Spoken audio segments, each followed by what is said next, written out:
ಕೆಲ ಖಾಸಗಿ ಬಸ್ಗಳು ರಸ್ತೆಯಲ್ಲೇ ಹೊತ್ತಿ ಉರಿತಿವೆ. ಅಮಾಯಕ ಪ್ರಯಾಣಿಕರು ನಿದ್ರೆಯಲ್ಲೇ ಬೆಂದು ಹೋಗ್ತಿದ್ದಾರೆ. ರಾಜ್ಯದಲ್ಲಿ ಇಂಥ ದುರಂತಗಳು ಹೆಚ್ಚಾಗ್ತಿರೋ ಹೊತ್ತಲ್ಲೇ ಅಕ್ರಮ ದಂಧೆಯೊಂದು ಬಯಲಾಗಿದೆ. ಗುಜ್ರಿ ಬಸ್ಗಳಿಗೆ ನಕಲಿ ನಂಬರ್ ಪ್ಲೇಟ್ ಅಳವಡಿಸಿ ಪ್ರಯಾಣಿಕರ ಜೀವದ ಜೊತೆ ಚೆಲ್ಲಾಟ ಆಡ್ತಿದ್ದಾರೆ. ರಾಜ್ಯದ ಬಸ್ಗಳಿಗೆ ಅರುಣಾಚಲ ಪ್ರದೇಶದ ನಂಬರ್, ನಕಲಿ ನಂಬರ್ ಪ್ಲೇಟ್, ಟಿವಿ9 ವರದಿ, ಅಕ್ರಮ ಬಸ್ಗಳು ಸೀಸ್.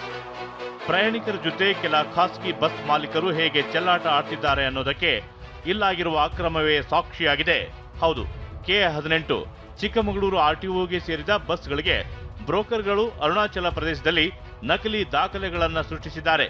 ಅದೇ ಬಸ್ಗಳನ್ನ ಮತ್ತೆ ಬೆಂಗಳೂರಿನ ಎಲೆಕ್ಟ್ರಾನಿಕ್ ಸಿಟಿ K51, K59 ಚಂದಾಪುರದಲ್ಲಿ ನೋಂದಣಿ ಮಾಡಿಸಿದ್ದಾರೆ. ಇದೇ ಬಸ್ಗಳು ಚಿತ್ರದುರ್ಗದಲ್ಲಿ ಅನಧಿಕೃತವಾಗಿ ಓಡಾಡುತ್ತಿದ್ವು.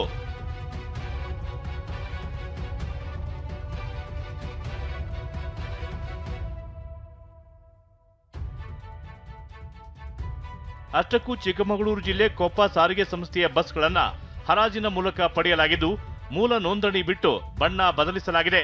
ಅರುಣಾಚಲ ಪ್ರದೇಶದ ಫೇಕ್ ರಿಜಿಸ್ಟ್ರೇಷನ್ ನಂಬರ್ ಅಳವಡಿಸಲಾಗಿದೆ. ಚಳ್ಳಿಕೇರಿ ತಾಲೂಕಿನ ನಾಯಕನಹಟ್ಟಿಯ SR ಎಕ್ಸ್ಪ್ರೆಸ್ ಬಸ್ ಮಾಲೀಕ ಸೈಯದ್ ಅನ್ವರ್ ಈ ರೀತಿ 25 ಬಸ್ಗಳನ್ನ ಅಕ್ರಮವಾಗಿ ಓಡಿಸುತ್ತಿದ್ದಾರೆ ಅಂತ ಪ್ರವೀಣ್ ಅನ್ನೋರು ಆರೋಪಿಸಿದ್ದಾರೆ. ಅಕ್ರಮವಾಗಿ ಅರುಣಾಚಲ ಪ್ರದೇಶ ರಿಜಿಸ್ಟ್ರೇಷನ್ ನಂಬರ್ ತಗೊಂಡ್ಬಂದು ಇಲ್ಲಿ ನಮ್ಮ ಚಿಕ್ಕಮಗಳೂರು ಜಿಲ್ಲೆ ಕೊಪ್ಪ ಸಾರಿಗೆ ಸಂಸ್ಥೆ ಬಸ್ಸುಗಳನ್ನು ಹರಾಜು ಮೂಲಕ ತಗೊಂಡು ಆ ಬಸ್ಸುಗಳ ಮೂಲ ನೋಂದಣಿಯನ್ನು ಚಿಕ್ಕಮಗಳೂರು RTOದಲ್ಲೇ ಬಿಟ್ಟು ಅವಕ್ಕೆಲ್ಲ ಟ್ಯಾಕ್ಸ್ ಪೆಂಡಿಂಗ್ ಇದ್ದು ಅಂಥ ಬಸ್ಗಳನ್ನ ತಂದು ಬಣ್ಣ ಬದಲಾಯಿಸಿ ಅವಕ್ಕೆ ಅಡಿಕಟ್ಟು ಅಂತಾರೆ, ಚಾಸಿ ನಂಬರ್ ಬದಲಾಯಿಸಿ ಬಣ್ಣ ಬದಲಾಯಿಸಿ ಬೇರೆಯವರಿಗೆ ಮಾರಾಟ ಮಾಡ್ತಿರೋ ಬಗ್ಗೆ ನಾವು ದೂರು ಕೊಟ್ಟಿದ್ದೀವಿ. ಈ ಅಕ್ರಮದ ಬಗ್ಗೆ ಟಿವಿ9 ವರದಿ ಮಾಡ್ತಿದ್ದಂತೆ ಸಾರಿಗೆ ಇಲಾಖೆ ಅಧಿಕಾರಿಗಳ ತಂಡ ಕಾರ್ಯಾಚರಣೆ ನಡೆಸಿ ಗೆಜ್ಜೇನಹಳ್ಳಿ ಬಳಿ ಇದ್ದ 2 ಅನಧಿಕೃತ ಬಸ್ಗಳನ್ನು ವಶಕ್ಕೆ ಪಡೆದಿದ್ದಾರೆ. ಅದಕ್ಕೆ ಇಮಿಡಿಯೇಟ್ ನಮ್ಮ ಮೇಲಾಧಿಕಾರಿಗಳ ಆದೇಶ ಏನಾದರೂ ಆಗಲಿ ಆ ಗಾಡಿಗಳನ್ನು ನಮ್ಮ ಕಚೇರಿ ಆವರಣಕ್ಕೆ ತಗೊಂಡ್ಬರಬೇಕು. ವಿಶೇಷ ತಂಡವನ್ನು ರಚಿಸಿ ಕಾರ್ಯಾಚರಣೆ ಮಾಡಿದ್ವಿ. ಅದ್ರ ಪ್ರಕಾರ ನಮ್ಮ ಬೆಳಗ್ಗೆಯಿಂದ ಶುರು ಮಾಡಿ ಈ ವಾಹನಗಳು ನಮ್ಮ ಕಚೇರಿಗೆ ಬಂದವು. ರಾಜ್ಯದಲ್ಲಿ ಅನಧಿಕೃತ ಬಸ್ಗಳ ಜಾಲ ಪತ್ತೆಯಾಗಿದೆ. ಗುಜರಿಗೆ ಹೋಗಬೇಕಿದ್ದ ಬಸ್ಗಳಿಗೆ ಬಣ್ಣ ಬಳಿದು ಫೇಕ್ ನಂಬರ್ ಅಳವಡಿಸಿ ರೋಡಿಗಿಳಿಸುವ ಅಕ್ರಮ ದಂಧೆ ನಡೆದಿದೆ. ಪ್ರಯಾಣಿಕರ ಜೀವದ ಜೊತೆ ಚೆಲ್ಲಾಟ ಆಡ್ತಿರೋರ ವಿರುದ್ಧ ಸರ್ಕಾರ ಕಠಿಣ ಕ್ರಮ ಕೈಗೊಳ್ಳಬೇಕಿದೆ. ಚಿತ್ರದುರ್ಗದಿಂದ ಬಸವರಾಜ್ ಮುದನೂರ್ ಜೊತೆ ಕಿರಣ್ ಸೂರ್ಯ, ಟಿವಿ9 ಬೆಂಗಳೂರು. SSLC ಫಲಿತಾಂಶ ಸುಧಾರಣೆಗೆ ಶಾಲಾ ಶಿಕ್ಷಣ ಇಲಾಖೆ ಹೊಸ ಪ್ಲಾನ್ ಮಾಡಿದೆ. ಪ್ರತಿದಿನ ಸಂಜೆ 7 ಗಂಟೆಯಿಂದ ರಾತ್ರಿ 9ರವರೆಗೆ ಮೊಬೈಲ್ ಹಾಗೂ ಟಿವಿ ಸ್ವಿಚ್ ಆಫ್ ಮಾಡಿಸುವಂತೆ ಸುತ್ತೋಲೆ ಹೊರಡಿಸಿದೆ. ಮೊಬೈಲ್ ಹಾಗೂ ಟಿವಿ ಗೀಳಿನಿಂದಾಗಿ ವಿದ್ಯಾರ್ಥಿಗಳು ಓದಿನಿಂದ ದೂರ ಉಳಿತಿದ್ದಾರೆ. ಇದರಿಂದ ವರ್ಷದಿಂದ ವರ್ಷಕ್ಕೆ SSLC ಫಲಿತಾಂಶ ಕುಸಿತ ಆಗ್ತಿದೆ.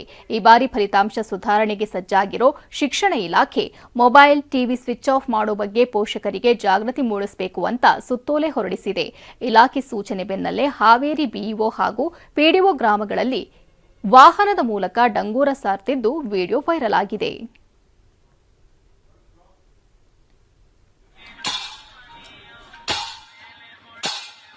SSLC ಪರೀಕ್ಷೆ ಹುಡುಗರು ಬಂದವ ಮನೆಗ ಯಾರು 7 ಗಂಟೆಯಿಂದ 9 ಗಂಟೆ ತನ ಮೊಬೈಲ್ ಟಿವಿ ಬಂದ್ ಮಾಡಬೇಕು. ಹುಡುಗರಿಗೆ ಓದ್ಲಿಕ್ಕೆ ಅವಕಾಶ ಮಾಡಿ ಕೊಡಬೇಕು. ಇದು ಬೆಳವಗಿ ಗ್ರಾಮ ಪಂಚಾಯಿತಿಯ ಪ್ರಕಟಣೆ. ಬೆಳವಗಿ ಮತ್ತು ನೀಲಗಿ ಗ್ರಾಮದ ಸಾರ್ವಜನಿಕರೇ ಇತ್ತ ಗಮನವಿಟ್ಟು ಕೇಳಿ. ಕ್ಷೇತ್ರ ಶಿಕ್ಷಣಾಧಿಕಾರಿಗಳು ಹಾವೇರಿ ಇವರ ಆದೇಶದ ಮೇರೆಗೆ ಮಕ್ಕಳು ಓದುವ ದೃಷ್ಟಿಯಿಂದ ಮತ್ತು 10ನೇ ತರಗತಿ ಮಕ್ಕಳ ಫಲಿತಾಂಶ ಸುಧಾರಣೆಯ ದೃಷ್ಟಿಯಿಂದ